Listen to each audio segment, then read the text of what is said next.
live. All right, we're live. I'd like to call to order the Human Resources Appointment and Equity Committee meeting. Today is Tuesday, January 19th. Council Clerk, will you please call the roll? On the roll, Ms. Brown. Here. Mr. Gallagher. Here. Mr. Miller. Here. Ms. Conwell. Ms. Conwell's absent at the moment. Mr. Sweeney. Present. We have a quorum. Thank you very much. Is there any public comment? No, Madam Chair, no public comment was submitted. All right. I also would like to acknowledge that this is the first HR committee meeting of the year, and I'd like to welcome aboard our new colleague, Martin Sweeney. We do have a quorum, so I'll make the motion to approve the minutes from the December 1st meeting. Do I have a second? Second, Miller. All right, Councilman Miller, are there any questions, comments, or concerns regarding the minutes? There being none, all in favor, please say aye. Aye. Aye.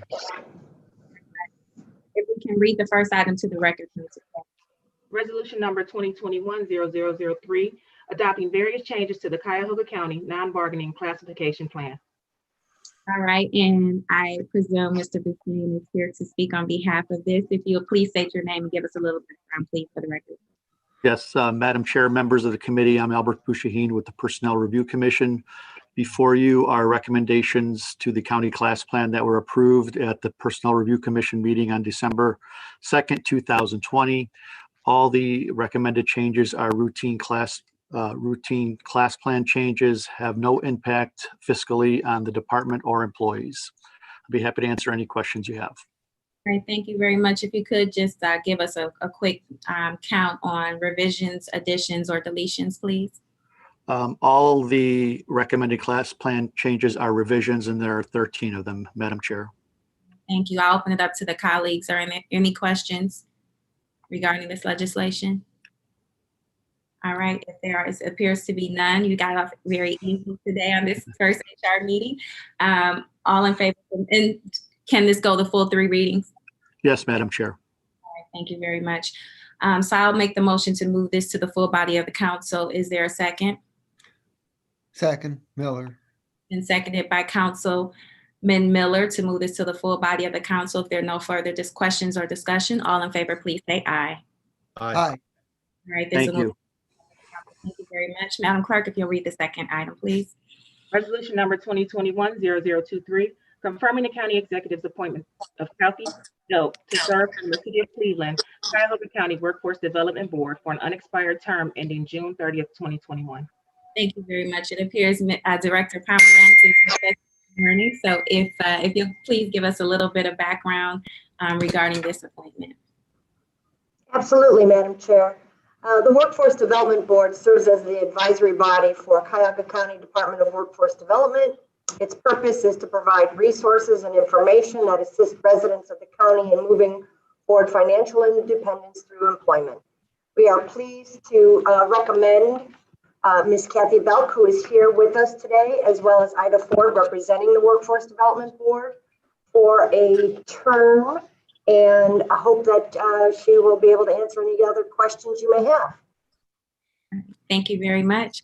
Okay, before we go to Ms. Kathy Belk, are there any questions from my colleagues?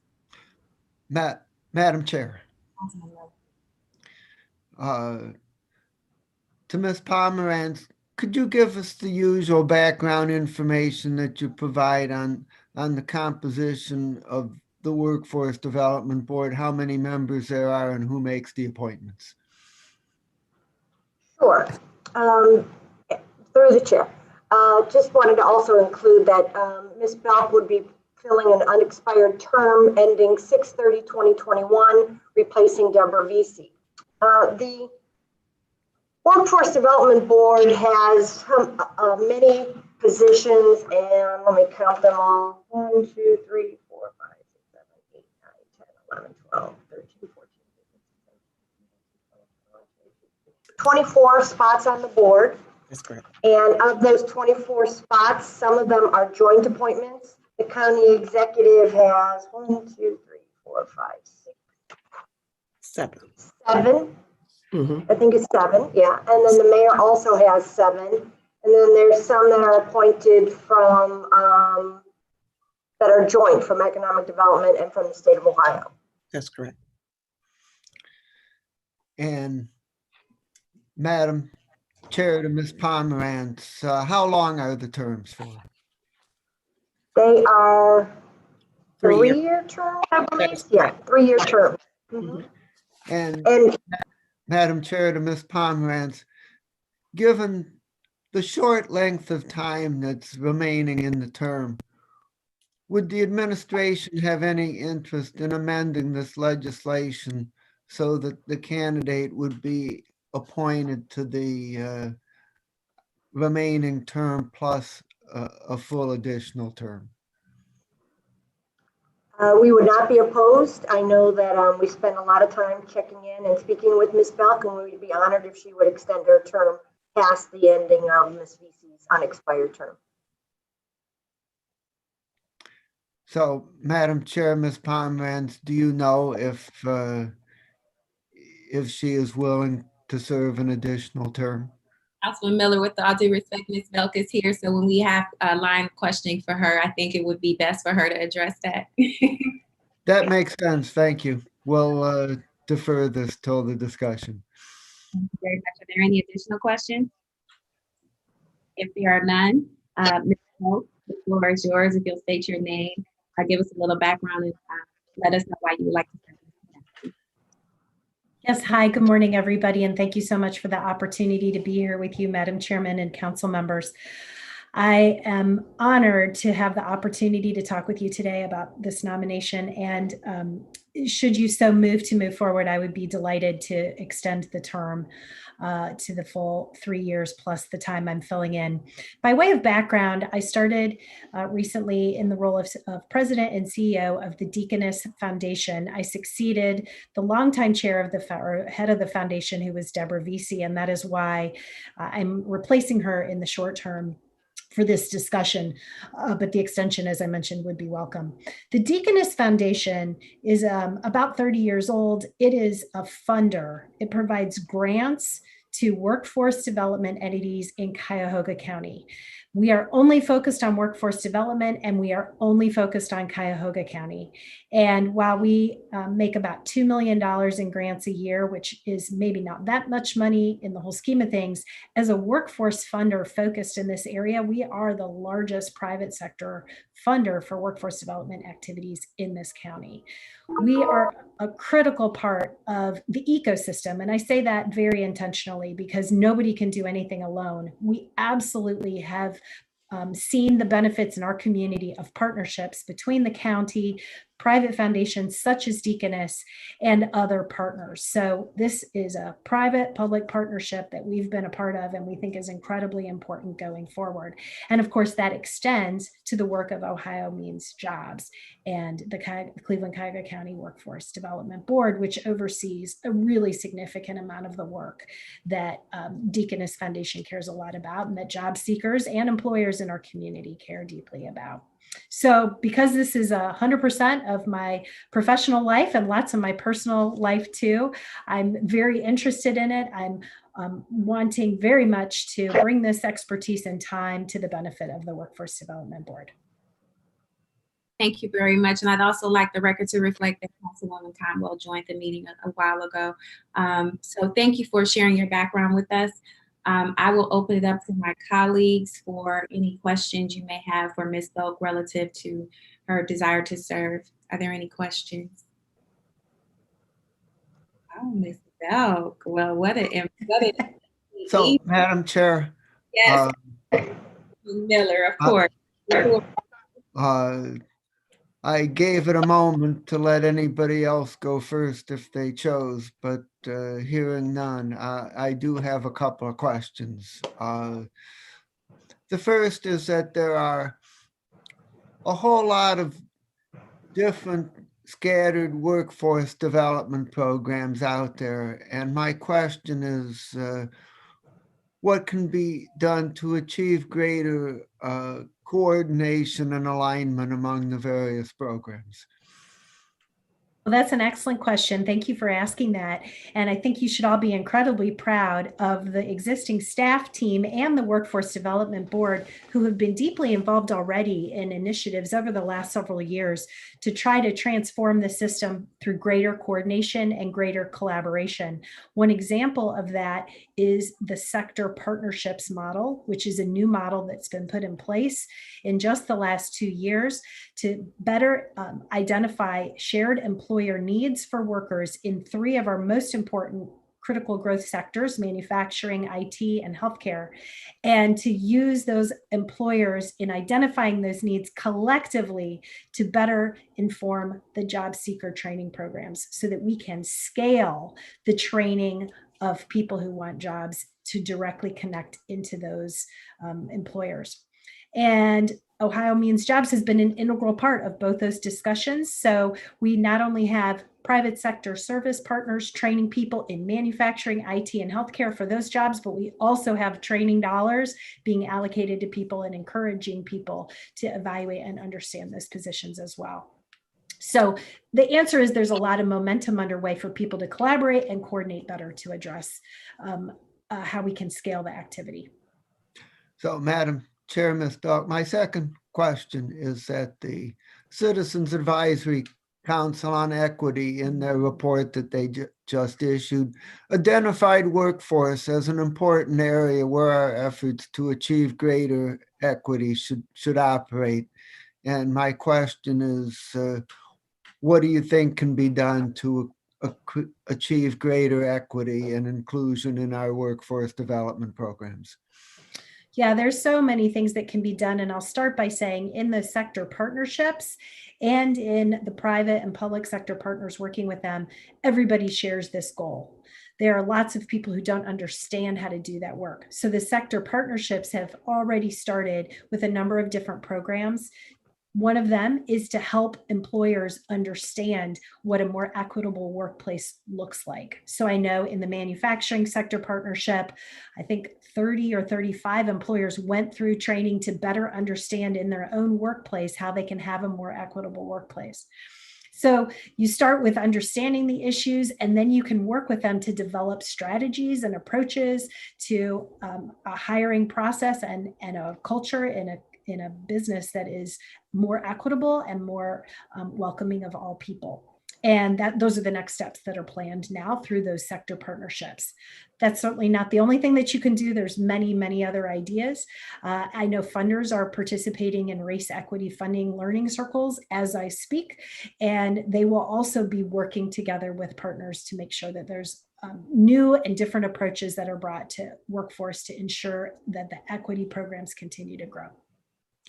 So, Madam Chair, to Ms. Belt, just one follow-up on that.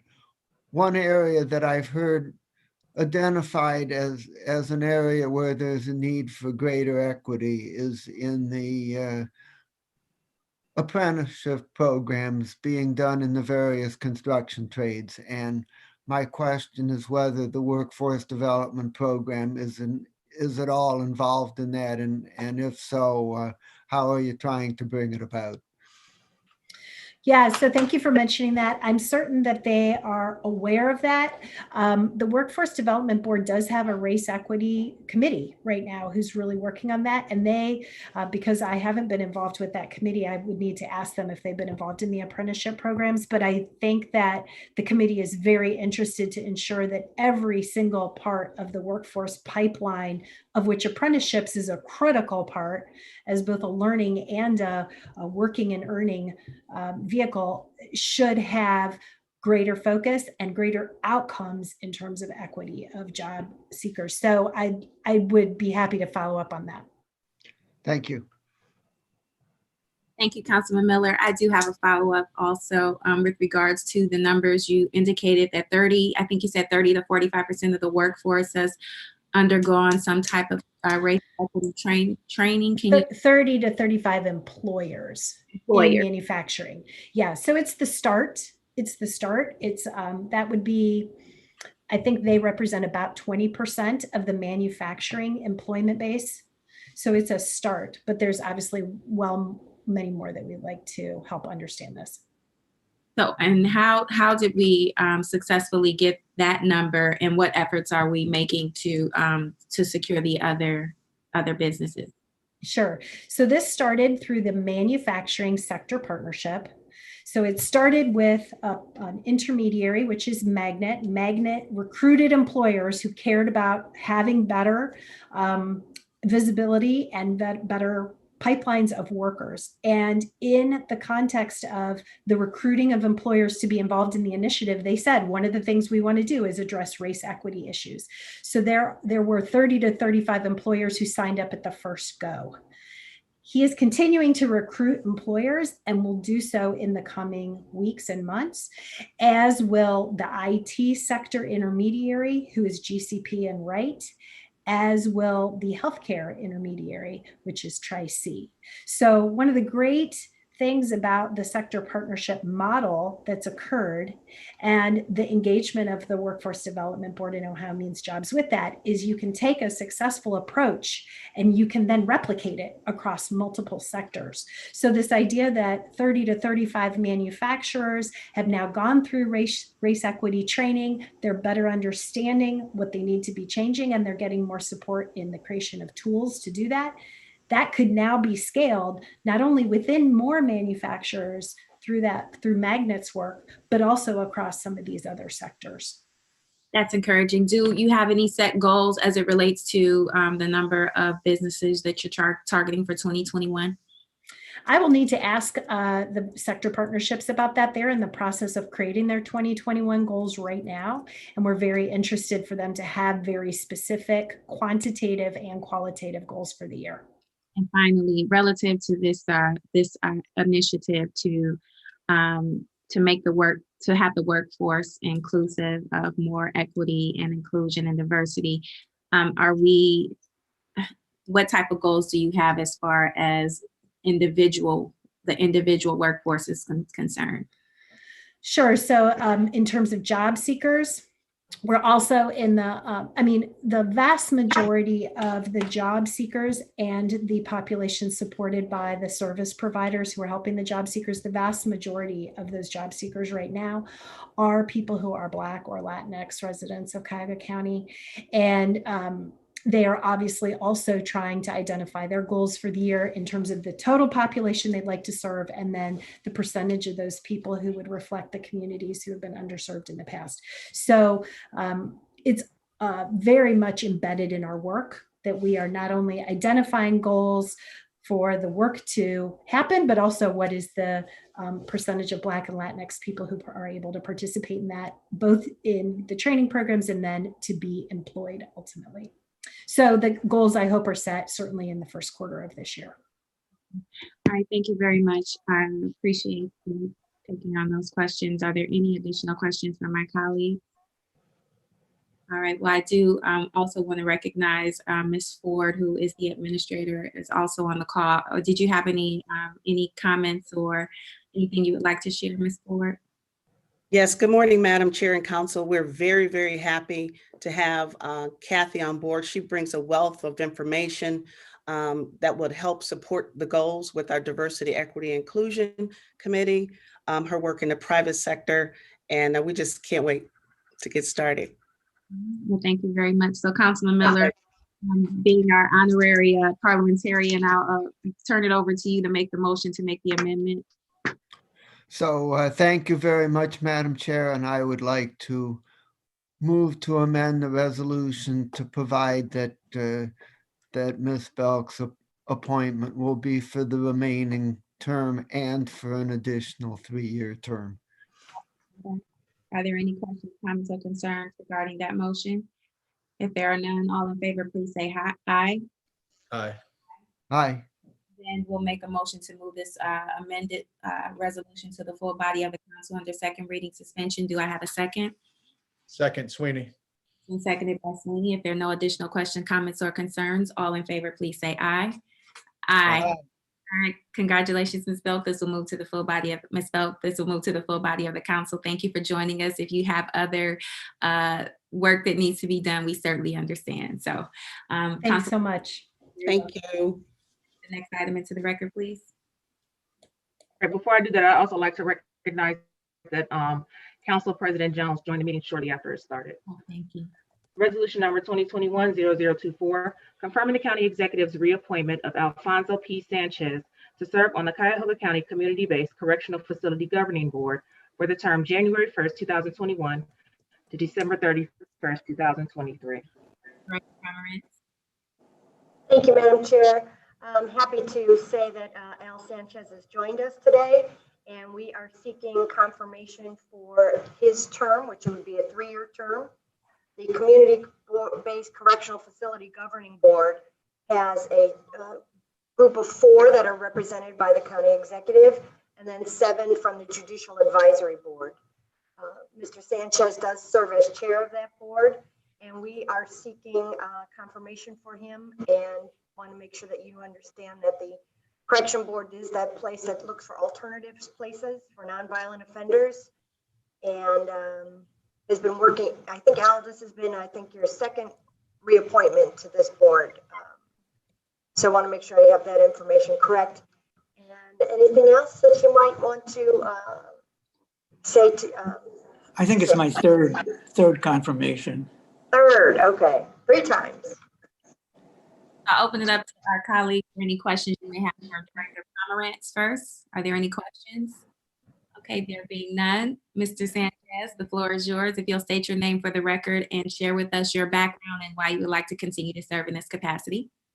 Alfonso P. Sanchez. My background has been primarily construction, but over the last 15 years working with CBCF, I've become very interested in the coordination of probation courts and the county. It's been very edifying. I've learned a lot.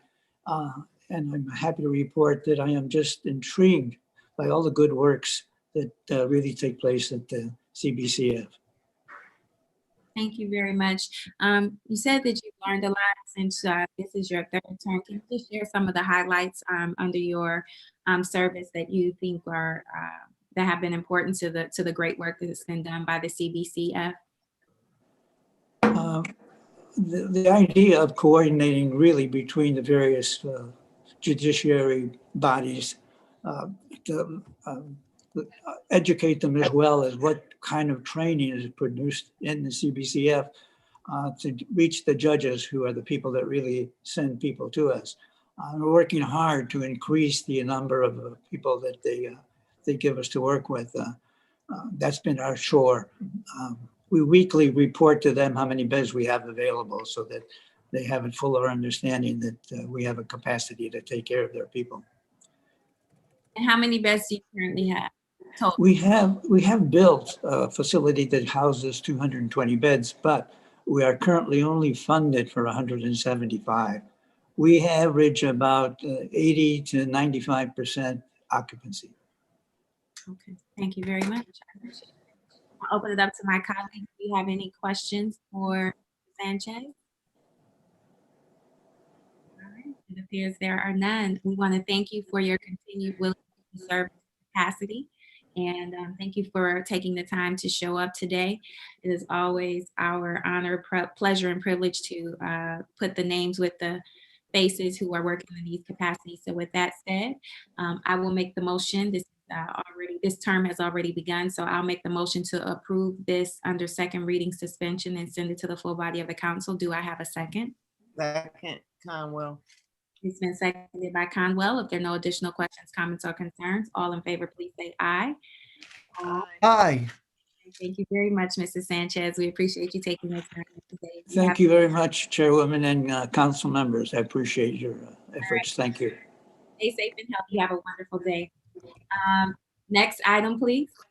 Resolution number 2021-0025, confirming the county executive's reappointment of various mayors to serve on the Cuyahoga County Planning Commission, representing various regions for the term January 1st, 2021 to December 31st, 2023. Director Pomerantz. Yes, we are pleased to have the Honorable Michael Dillon Brennan as well as the Honorable Bradley D. Sellers in attendance today. And on behalf of the county executive, we are seeking confirmation for their appointment for a 3-year term, beginning 1/1/2021 and expiring 12/31/2023. Mayor Brennan serves the Heights region, and Mayor Sellers serves the Chagrin Southeast region. Also joining us today is the new Planning Commission Director, Mary Seabrave, and she's here also to help support any questions you may have. All right, thank you very much. Do we have any questions for Director or our new Planning Commissioner for my colleagues? If there are none, we will open the floor starting with Mayor Brennan. Mayor Brennan, if you will give a little bit of background, that's why you like to continue to serve in this capacity. Certainly. Thank you, Madam Chair, and good morning to members of council. I was initially appointed in late 2018 to the Heights seat on the County Planning Commission, representing Cleveland Heights, Shaker Heights, University Heights, and East Cleveland. This was just before Executive Director Glenn Coyne announced his departure after approximately 6 years on county planning. Mr. Coyne applied a consultant-based model of community master plans, housing, economic development, regional collaboration. And I've spent probably the better part of the last 2 years that I've been on serving on both hiring committees for both executive directors we've had since. Initially Sean Leninger, and most recently Mary Serby, who's here with us, who's just recently been offered and accepted the position at County Planning. With another term, I look forward to working with Ms. Serby and with the team at County Planning to build on the work of county planning.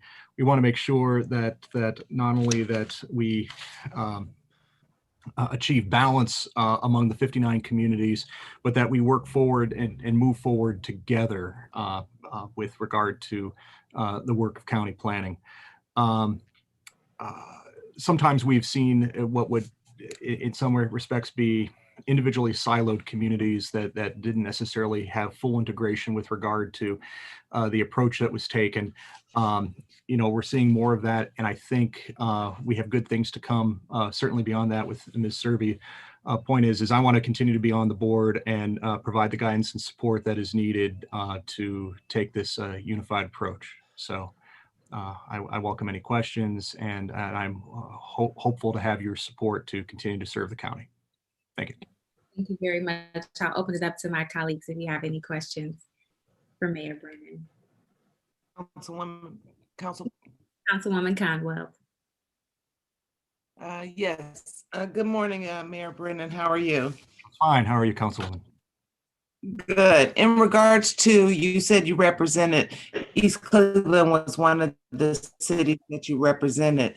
In regards to the city of East Cleveland and its need for development, could you walk me through how, because it neighbors, walk us through how that planning for the development happens? Is it that the elected officials come in to the planning commission and state what they need, or is there some kind of reach out from you? In that instance, with respect to what city government in East Cleveland would be seeking under the existing model, they would be engaging the commission directly, I believe, with the executive director. There may be some changes that our executive director would like to make with regard to her vision for how we move forward. But what historically has been the case is when communities are seeking to update a master plan or work on a special zoning or zoning district, if they want to engage the services of the County Planning Commission, that they would then work with the staff directly at County Planning with respect to that. Our executive director, Ms. Serby, may be able to elaborate on that further. Okay. Mm-hmm. Mr. Sure. Thank you, everyone. So this is, I just started last Monday, so I am learning a lot as we go, and really, working with my team to make sure that we are evaluating who has in the past received services, who may not have even applied for services or know what services we have available, and want to make sure that we are reaching out to all the communities within Cuyahoga County to offer those services. So I know there's a lot of programs through Jobs Ohio in my last role that are applicable to distressed communities. And I want to make sure that we're putting our communities in a place to take advantage of those funds and others. So I think we'll be looking at a lot of the information in terms of how we've gotten the word out previously and how we go forward and making sure that we're reaching all the communities who could benefit from our services. Ms. Serby, welcome. If you would just kindly Thank state you. in your position again. Just for the- Yes, sorry. Mary Serby, Executive Director of Cuyahoga County Planning Commission. So much. Are there any other questions for Executive Director Serby or Mayor Brennan? Okay, thank you very much. Thank you, Mayor Brennan. We'll move on to our next candidate, Mayor Sellers. Mayor Sellers, if you will share with us your background and why you would like to continue to serve in this capacity. If you'll unmute yourself and then tell us why you'd like That to would continue help. to serve in this capacity. That would help. Good morning, Madam Chair, good morning, other members of council. I am Brad Sellers, Mayor of the City of Windsor Heights. I am looking for reappointment on the Planning Commission board. I enjoy my service on this board because it's an integral part of, I think, things that are going on here in this county. I was pleasantly pleased to be on the one of the members of Planning Commission that was doing the executive director search. So I'm glad to be working with Mary Serby. So I think there's an excellent amount of opportunity here in this county. And to Councilwoman Conwell's point, I think the approach that the Planning Commission members are looking to take going forward is more outreach to these communities here where opportunities do exist, right? I don't know if we really were doing that before. We were servicing their needs as they came in and asked, but now I think there may be a new model going forward. And I'm glad to represent the cities in my southeast region of Cuyahoga County, but it's imperative that there's a good working relationship between the Planning Commission and these municipalities, because some of these municipalities don't have the services available to do some of the things that need to be done to large scale redevelopment, especially the ones of these communities that need to be redeveloped. And I think it all comes down to a good working relationship with the County Planning Commission Executive Director, their staff, the municipality staff, and intertwining those two abilities to bring projects of scale to fruition. Thank you, Mayor Sellers. And if I just may make a statement on behalf of the Planning Commission, I do have the privilege of working with both the mayors, and I believe both of them were instrumental in the interview process for Ms. Serby. And so I also recall during that evaluation period of final selection that outreach was a high priority on Councilwoman Conwell. So I can second that will be something that I think will be a shift, especially as it relates to the struggles we've had with the pandemic and communities having to learn how to do more with less. And so I know that the demand as well as the opportunity to work with the Planning Commission will increase. So I'm looking forward to working with both of these gentlemen again. And if there are no questions, or if there's questions for Mayor Sellers, I would open up the floor. Madam Chairwoman. Yes, Councilman Sweeney. Thank you, Madam Chairwoman. Just want to say thanks for welcoming the way you did.